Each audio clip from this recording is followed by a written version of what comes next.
Myself Gurmeet Kaur. I teach in Police Public School Mansa. Today we discuss topic climate और subject social science class 5th। तो सबसे पहले हम जान लेते हैं weather. The atmosphere that surrounds the earth keeps on changing constantly.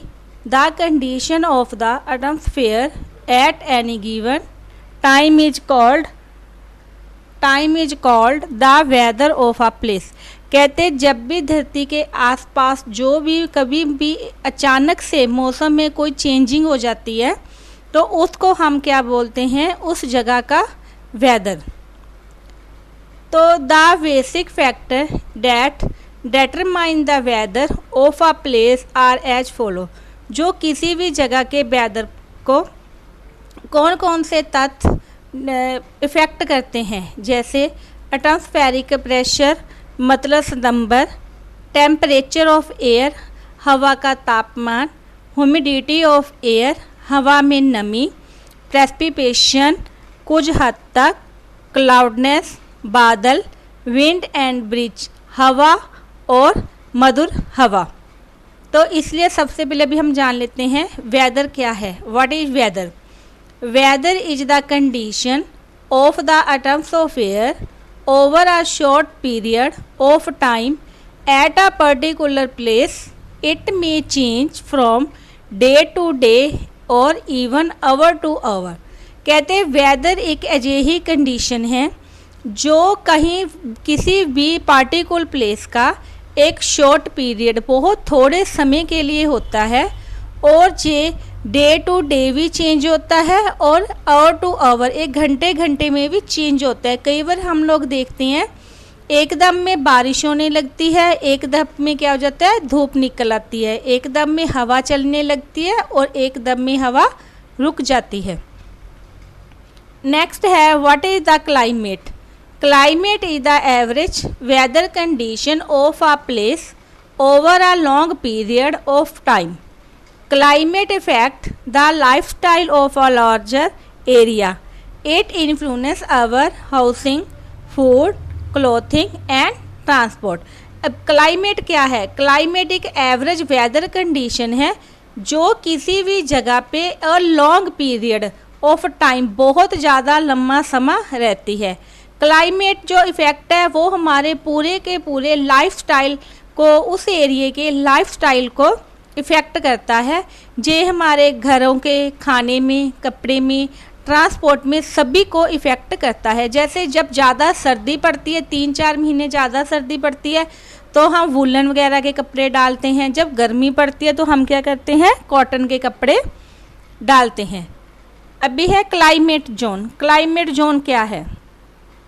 The influence of the climate on the lifestyle of people can be best understood by studying the different climate zone.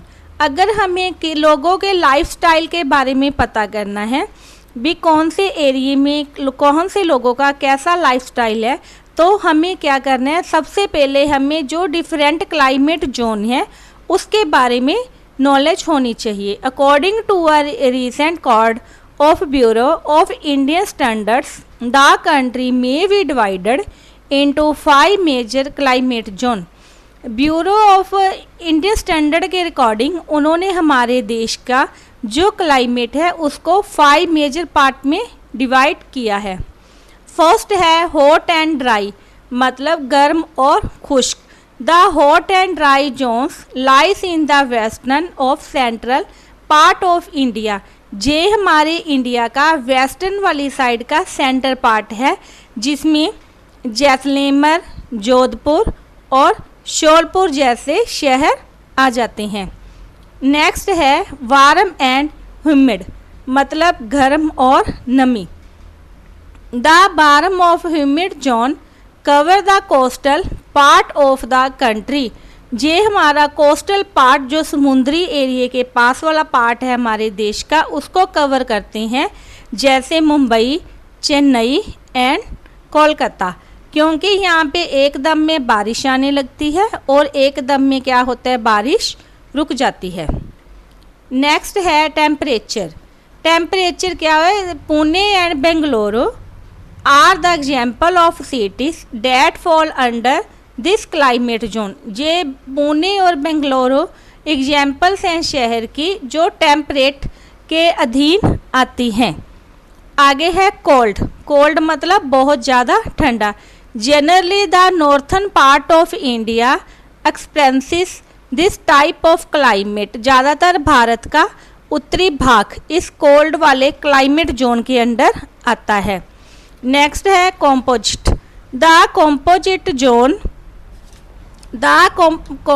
Zone cover the center part of India such as new Delhi, Kanpur and Allahabad. Composite zone जैसे इसके नाम से ही पता है, composite mix, जैसे जब जहाँ पे सर्दी हो तो सर्दी भी काफ़ी पड़ती है, गर्मी ज़्यादा हो तो गर्मी भी ज़्यादा पड़ती है। तो ये क्या है, सेंट्रल पार्ट ऑफ इंडिया, जैसे new Delhi, Kanpur and Allahabad. Factor of influence climate. Climate को कौन कौन से फैक्टर हैं वो इफ़ेक्ट करते हैं। डिस्टेंस फ्रॉम द इक्वेटर, जो इक्वेटर से किसी जगह की डिस्टेंस कितनी है। Height from the sea level, आसमान से ऊंचाई।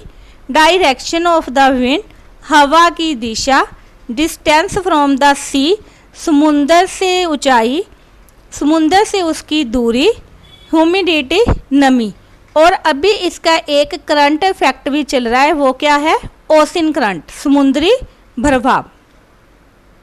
ग्रीन हाउस इफेक्ट कहते we know that carbon dioxide gas that accrues naturally in the atmosphere has also increased because of excessive burning of fuel by human beings. The gas allows the sunlight to reach the earth and warm its surface, what prevents surface heat from escaping.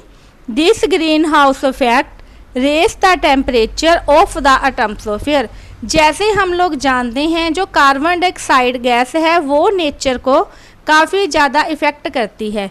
जे इसकी जो मात्रा है वो वातावरण में बहुत ज़्यादा बढ़ रही है। क्यों बढ़ रही है? क्योंकि because of excessive burning of fuel by human being, क्योंकि ह्यूमन बीइंग के द्वारा बहुत ज़्यादा फ्यूल यूज हो रहा है, जिससे क्या है पूरी हवा प्रदूषित हो रही है। इस गैस को सनलाइट को धरती पर रीच पहुंचने के लिए, sunlight to reach the earth, ये जो गैस है ये धरती की किरणों को, धरती तक, सूरज की किरणों को धरती तक पहुंचने में हेल्प करती है। वार्म इट्स सरफेस, और इसका जो सरफेस है गर्म हो जाता है। Prevent surface heat from escaping, ये गर्माइश से उसको बचाने में क्या है, असमर्थ हो रही है। This green house effect raise the temperature of the atmosphere, इसलिए जो ग्रीन हाउस का इफेक्ट है वो कम हो रहा है और टेम्परेचर क्या है, ज़्यादा बढ़ रहा है। जैसे आपको ये पिक्चर दिखाई दे रही है, ये पूरा हमारा ग्रीन हाउस इफेक्ट को असर कर रहा है कि सूरज की किरणें कैसे पड़ रही है और ये धरती पर कैसे आ रही है। नेक्स्ट है forecasting the weather. Forecasting the weather, weather के बारे में हमें कैसे पता चलता है? कहते हैं meteorologist are those people who forecast the weather, जो हमें समय से पहले वेदर के बारे में बता देते हैं कि आज बारिश आएगी, कल गर्मी पड़ेगी, तो उसको क्या बोलते हैं, metrologist. They do this with the help of satellite, ये सैटेलाइट की हेल्प से हमें पूरे वेदर के बारे में एडवांस में ही बता देते हैं। They give us information regarding temperature, humidity and rainfall extra off a place, ये हमें टेम्परेचर, ह्यूमिडिटी, बारिश कब होगी आदि के बारे में, किसी भी जगह पे कब बारिश होगी, कब टेम्परेचर अप होगा, उसके बारे में हमें बता देते हैं। जैसे आपको स्क्रीन पे दिख रहा है, जो 7 डेज का फोरकास्ट बता रहे हैं। भी फ्राइडे को 60-47 है, और सैटरडे को 60-40, संडे को 60-43, मंडे को 70-45, ट्यूसडे को क्या है, सनी है, 76-45। ये हमें पूरे हफ्ते का एडवांस में ही ये क्या है, वेदर की रिपोर्ट दे देते हैं। तो आपको जैसे पता चल गया जो फोरकास्टिंग द वेदर है, ये पूरी रिपोर्ट हमें पूरे 1 वीक की एडवांस में दे देते हैं। इसी के साथ हमारा आज का टॉपिक ख़त्म होता है। Good day and have a nice day.